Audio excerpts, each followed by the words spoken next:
obviously not getting all 3 points. Yeah. What was the mood of you guys, and what was kind of the takeaway coming out of that 2-2? I think a couple people said it felt like a loss to us. I think we left points on the table. I think, especially given the way that we played, I think we should have come out there with 3 points, and we all left with a bit of a sour taste in our mouths. But that being said, I think there were some positives too, like a lot of good attacking moments. Thought we looked dangerous. Thought we could have scored a lot of goals. So, early days, we got to clean up some of the rust for sure. Personally, I know I was a little rusty with some of my 1v1 moments, and could have been better with some of my ideas and my stuff. But it's early days. What's your approach coming into the season? You're obviously in last year your contract. It's kind of a similar situation that Jackson was in last year. Yeah. I've gotten a lot of advice from him on how to go into a year like this. I think staying focused on the day-to-day stuff is the most important, not getting too ahead of myself, and got to earn it again. And in this business, there's always someone else coming up. There's always someone else ready, so you've got to earn it every day. And that's my mentality. I think if I continue to perform and keep doing what I know I'm good at, I think the rest will take care of itself, and hopefully it works out that way. But yeah, just taking it day by day. Have you had any talks with your agent or with Craig or however? I don't know how that do you have an agent? I do have an agent. A little bit in the off season, but I think talks didn't progress very much, and we have a deep team this year, and I think it depends on how this year goes. So for me, just trying to stay focused on my job, and you've heard it again and again, control the controllables, but that's what I'm trying to do. You strike me as someone whose personality almost seems to embrace this type of situation where where you've had to prove yourself everywhere you've been, almost every year you've been on the team. Mm-hmm. I don't know, is it frustrating, or do you actually embrace that mentality? I don't know. Yeah, I think, over time it weighs on you a little bit. It's definitely frustrating at times to feel undervalued and to feel like you're always having to prove yourself, but it's also gotten to me where I am, and I think time and time again I've proved that I belong where I'm at, and once I get my foot in the door somewhere, I think my mindset is just like I learn things quickly, I pick up on things quickly, I'm coachable, and try to be a really good teammate, and in the long run those things pay off, and I'm a big believer of that, and hopefully that can continue to happen. But it's taught me to have a lot of belief in myself, and I think that at the end of the day that's the most important thing, and I think any of the guys who are successful here, you see that, right? They have a big belief in who they are and what they're about, and I've learned that for myself as well. Well, finding success through adversity is something that you've been able to do. And you mentioned, you alluded to the fact that it weighs on you. However, though, that is the key to your success, isn't it? Yeah, for sure. I think it's become a part of my personality is resilience in some of those difficult moments, and sometimes, especially in those tough moments in some games, I start getting a smile on my face because I'm excited about the adversity that we have to face in that moment, and it makes for a better story, that's for sure.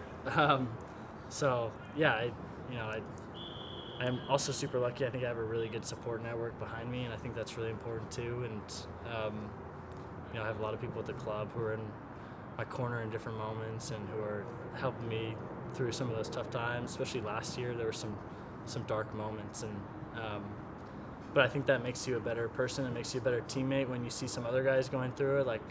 I see some other guys going through that same thing right now, and I can be hopefully a hope for them to see, you can get out of this moment, and also I can help guide them through that. And from a soccer perspective now, switching over to the game on Saturday, how did you feel? What were your general thoughts in the first 15 minutes, knowing that you had missed a bulk of time at the end? Yeah, I felt a little rusty. I think you guys probably saw that too. I just think some of my moments going forward were, I didn't set up my defender as well as I would have liked in the early moments to then, be unpredictable, and But taking some of the positives, I thought I got in really good spots, and I really enjoy the position of the wingback. I think it really suits me, and so I'm excited about learning more how to play that position and the growth that comes with that. But personally, I felt great. I'm super grateful that I've had no roadblocks so far in the injury process, and our team's done a really good job with me on that. They've been conservative when they've needed to be, and also pushed me, and I've come back in really good shape, and I felt good in the game physically, and I think it's just now getting some more minutes under my belt. And you guys saw last year, once I started getting some games, things started flowing a little bit better, and I know I'm not going to be the best version of myself day one, but being patient and also letting the game come to me is going to be really important right now. Staying on the topic of the game, you had already came off, but today, have you guys gone over the last 5 minutes and identified anything that could have been done differently in that game to prevent from that mistake that resulted in that 2-2 equalizer for Charlotte? Yeah, I think both goals were preventable. They were both team goals. There were a couple of mistakes that led to what happened there. I think at the end of the game, we get that third goal, it looks really different. I think we have to continue to remind ourselves to not get comfortable in games that we're, I don't want to say dominating, but we're feeling good, right? We had some really good sequences and possession sequences, and we talked about both goals. We talked about the mentality of closing out the game, and but we're also not going to dwell on it too long. I think that's important too. We've got a game in 2 days, a really big game, and then RSL over the weekend. So I think taking the little nuggets out of it, but not dwelling too long on it as well. Paul, you mentioned playing wingback. A, how do you evaluate your defensive skills overall? B, what do you feel like you can work on to get those defensive skills more complete playing that wingback spot? Yeah, I think I'm going to play that position a little bit different from how Paul is and how Alex is, and I'm excited about the growth that's going to come in my defensive responsibilities.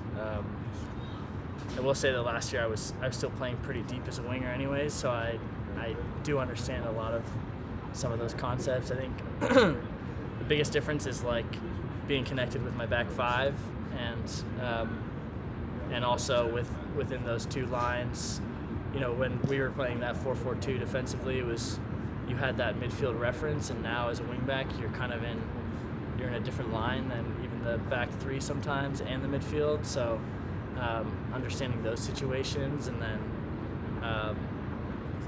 especially cleaning up 1v1 defensive moments, I think that's gonna take some growth and some learning moments. But I'm really excited about it, honestly. I think the position suits me even better than winger does. I've actually always been hoping that I would be playing a wingback at some point, so it's exciting that that's now happening, and